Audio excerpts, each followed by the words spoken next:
About the Russia talks, your impression of how they went today, and if you're perhaps more confident or less confident of a deal after what happened today.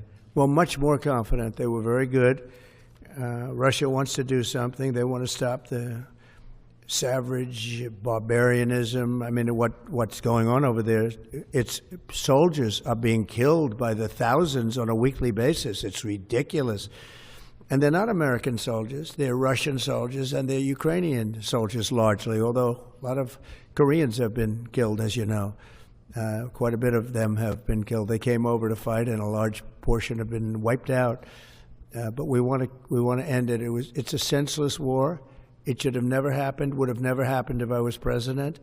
And it's a shame to see it. And I see pictures that you don't see, but I see pictures of fields that look just horrible. It looks like Gettysburg. If you see the old pictures of Gettysburg, it's soldiers lying all over the field, body parts all over the field. They're all dead. And this is going on a daily basis. It's a horrible thing. Both Russia and Ukraine, they're losing thousands and thousands of soldiers. And a lot of people have been killed, too. I think that's one of the things that you'll see historically and you'll see later on as it goes along. I think people are going to be surprised at how many people, not only soldiers, have been killed in Ukraine. Do you have any message for Ukrainians who, after 3 years of fighting, might feel betrayed or disappointed at not having a seat at these initial talks in Saudi Arabia? Well, I think I'm really disappointed in what's happened. I've been watching this for 3 years. It's a war that would have never happened if I was president. And I've been watching these people being killed at levels that you've rarely seen, not even close, since the Second World War.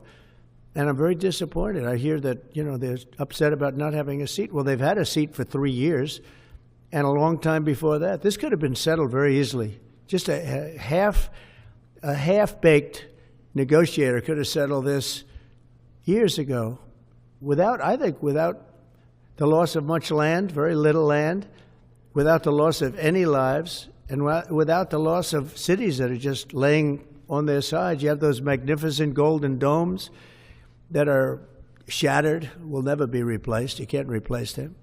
1,000-year-old domes that are so beautiful, you can't replace that. A whole civilization has changed because of what. So when they're worried about not being seated, you mean somebody that should have gone in and made a deal a long time ago. You could have made a deal. This is one that could have made a deal. There was no talk of this during the Trump administration. Putin would have never, ever done it. And by the way, we wouldn't have had October 7th. You know that. We wouldn't have had October 7th either in Israel. And we wouldn't have had that mess that's going on over there. It's like we have great fire people here. We're putting out fires. All over the world we're putting out fires. So that wouldn't have happened. And you know what else wouldn't have happened? Inflation. Because it was caused really by the cost of energy going through the roof because of their bad energy policies and also their spending, their terrible spending.